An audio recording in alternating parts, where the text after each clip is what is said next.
Bismillahirrahmanirrahim. Memasuki hadis ke-5 dari matan Al-Arba'in An-Nawawiyah, kitab hadis Arba'in Nawawi.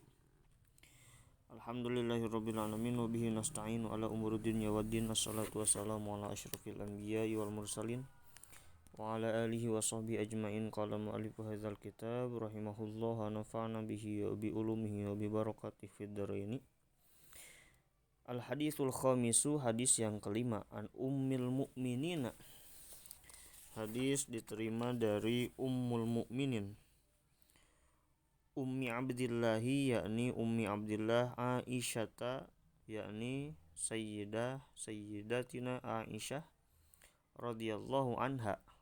Qalat, Sayyidah Aisyah berkata, qalat telah bersabda Rasulullah sallallahu alaihi wasallam, siapa Rasul sallallahu alaihi wasallam, man ahdatsa, dengan perkataan man ahdatsa, man barang siapa, ahdasa yang mendatangkan hal baru, fi amrina dalam urusan kami, maksudnya dalam urusan agama, hadza yang ini, dalam urusan agama, ma laisa minhu, sesuatu yang tidak ada, minhu dari urusan kita, dari urusan kami, dari agama, fahuwa maka perkara tadi, hal yang didatangkan tadi itu raddun, tertolak.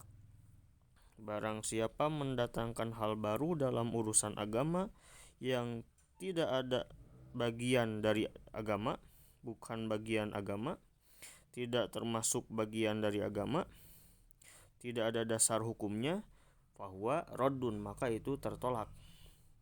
Rawa, meriwayatkanhu terhadap hadis Al-Bukhari, siapa Imam Bukhari, yakni Abu Abdillah Muhammad bin Ismail bin Ibrahim bin Mughirah bin Bardizbah Al-Bukhari,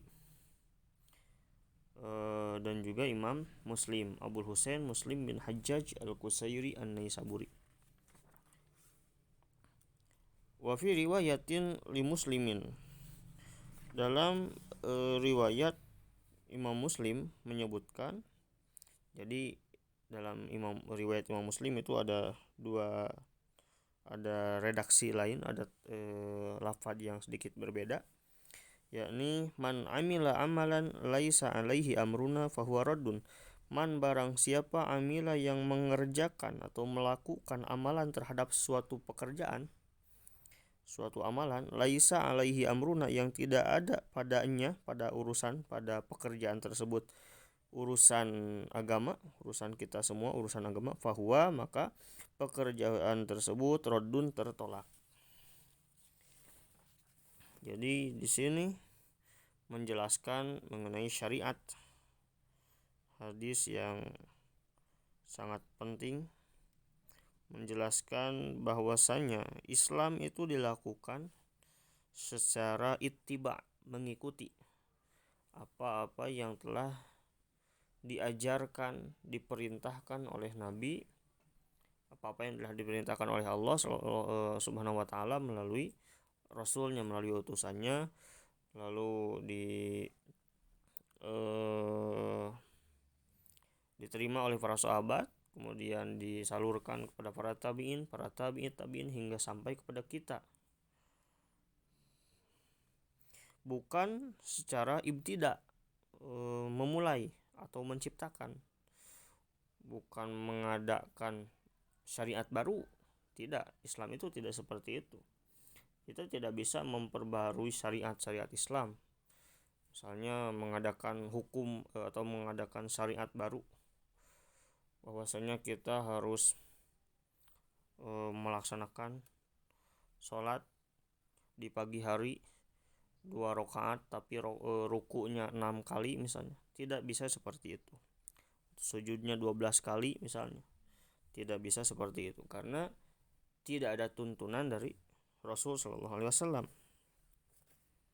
Jadi melalui hadis ini Rasul sallallahu alaihi wasallam menjaga kemurnian Islam dari tangan orang-orang yang mencampuri batas.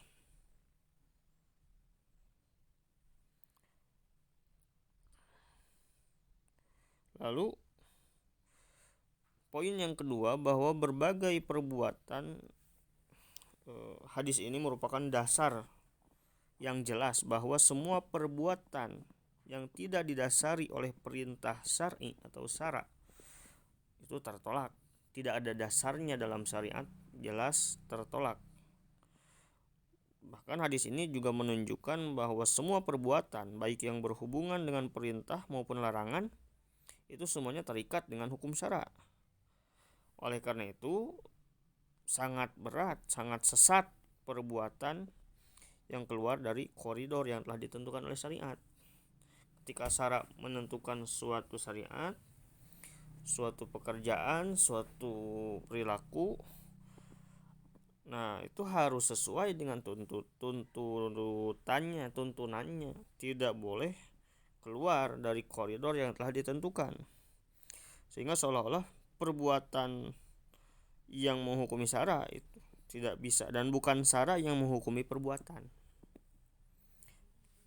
Karena itu setiap muslim wajib menyatakan bahwa perbuatan-perbuatan tersebut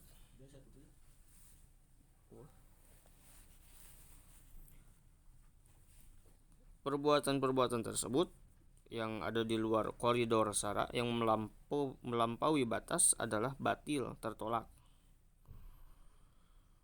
Nah, adapun perbuatan yang ada di luar koridor syara itu terbagi dua. Ada yang dalam ibadah dan ada juga yang dalam muamalah. Secara garis besar, jika ibadah yang dilakukan seseorang keluar dari hukum syara, maka itu perbuatannya tertolak, tidak akan diterima.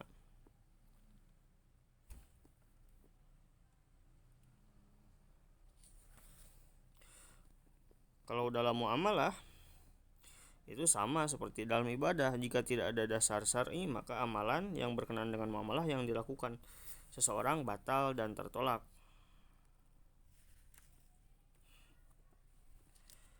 Nah, bisa juga urusan-urusan yang baru ini dibahasakan dengan bid'ah.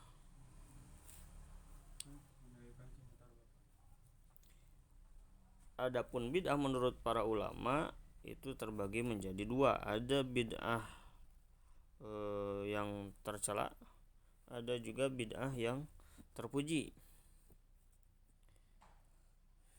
Ada bid'ah yang terpuji. Untuk lebih jelasnya mungkin bisa meneliti, membuka referensi-referensi yang lebih luas, memperdalam mengenai masalah bid'ah.